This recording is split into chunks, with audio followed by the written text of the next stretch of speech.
Okay, here is your blade.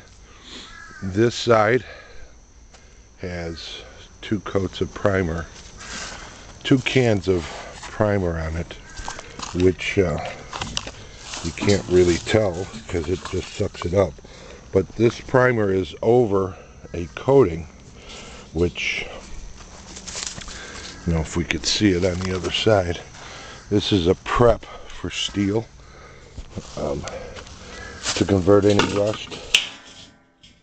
That's what it looks like with the prep on. And I'm going to take and turn this around right now.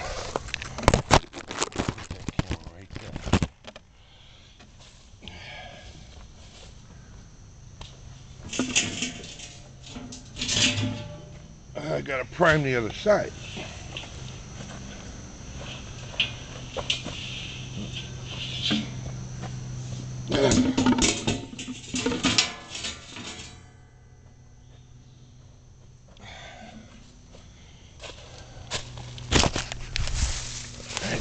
I turned it around, and this is what it looks like with the steel conditioner.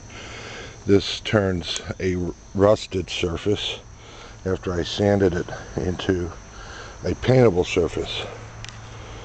So I'm going to put the rest of the primer on.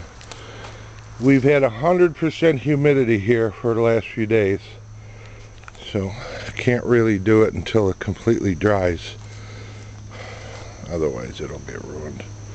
So there it is. That's it. Next phase, Mary gets to put her top coating of paint on it as soon as I get this primed. There you go.